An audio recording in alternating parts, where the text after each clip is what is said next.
When there's no more hope is left in me, I can see what comes my way. Rekan-rekan semua, Assalamualaikum warahmatullahi wabarakatuh. Selamat berjumpa lagi dengan saya, Anggono Raras, melalui saluran Aviation and Business Campus dengan tema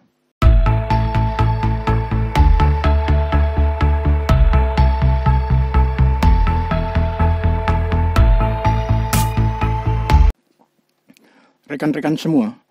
Bandara Internasional Soekarno-Hatta adalah satu gagasan nasional dalam rangka memindahkan Bandara Kemayoran dan Halim Perdana Kusuma yang semakin padat penumpangnya. Tidak kurang selama 10 tahun dicari lokasi pengganti untuk bandara baru sebagai bandara pengganti Bandara Kemayoran.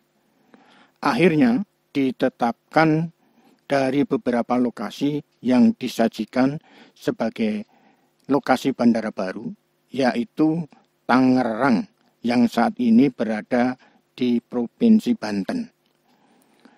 Sumber daya manusia dipersiapkan untuk menangani bandara ini. Perum Angkasa Pura dan Pendidikan Latihan Penerbangan atau PLP Curug diberi tugas merekrut dan mendidik teknisi navigasi dan telekomunikasi penerbangan. Perum Angkasa Pura mengumumkan penerimaan calon teknisi tersebut. Dari hasil wawancara, 5.000 orang lebih pelamar terjaring 320 orang pada tahap tes tertulis. Dilanjutkan tes wawancara terjaring 127 orang. Kemudian dilanjutkan tes kesehatan yang lulus 37 orang. Proses testing memakan waktu 1 tahun. Pada saat akan dikirim ke PLP Curug, 1 orang mengundurkan diri, sehingga yang masuk ke kampus Curug sebanyak 36 orang.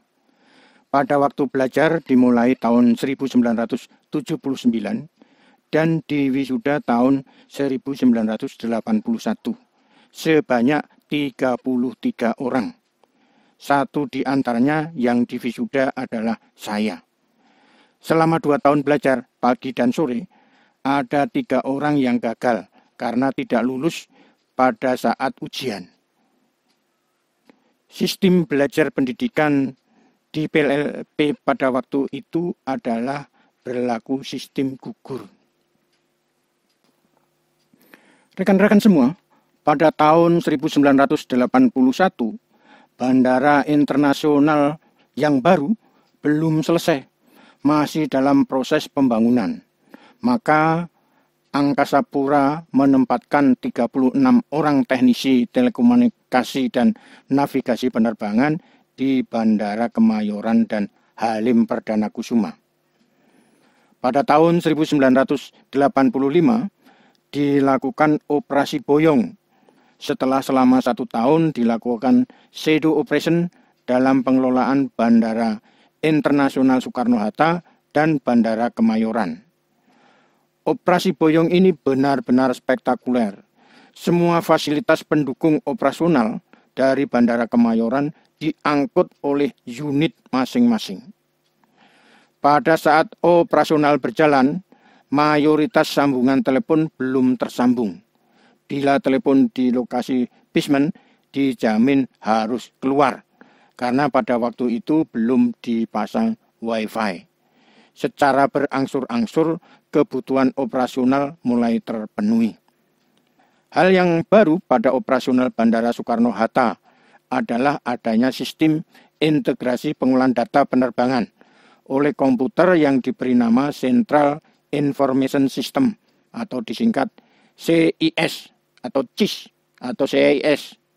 Sistem aplikasi ini merupakan cikal bakal sistem pengolahan data penerbangan selanjutnya sampai saat ini. Perum Angkasa Pura melakukan morfologi menjadi PT Angkasa Pura I dan PT Angkasa Pura II.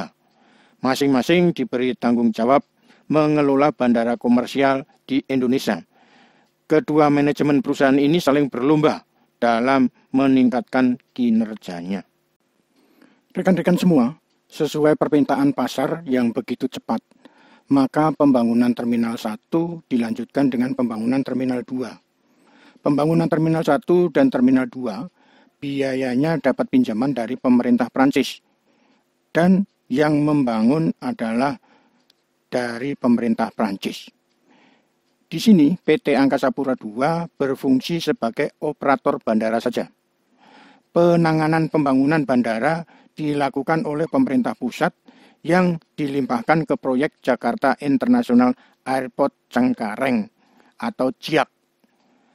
Permintaan pasar terus melonjak, maka dibangun Terminal 3 Mini sebelum Terminal 3 yang sesungguhnya dibangun. Selanjutnya, kepadatan penumpang memaksa Terminal 3 dan Runway 3 dibangun. Revitalisasi Terminal 1 dan Terminal 2 terus dibangun untuk meningkatkan kapasitas masing-masing terminal dalam menampung melonjaknya jumlah penumpang yang tidak terkendali. Di tengah gencarnya pembangunan Runway 3 dan terminal, maka pada tahun 2020 terjadi musibah dunia dengan adanya pandemi COVID-19. Jumlah penumpang langsung riset sangat rendah, bila tidak mau dikatakan nol. Dampak langsung yang terjadi adalah merosotnya pendapatan. Pertengahan tahun 2020, penerbangan dibuka dengan menerapkan protokol kesehatan ketat. Volume pesawat hanya 50%. Usaha terus ditingkatkan agar kapasitas angkut penumpang meningkat. Pada akhir tahun 2020, disetujui kapasitas angkut penumpang menjadi 70%.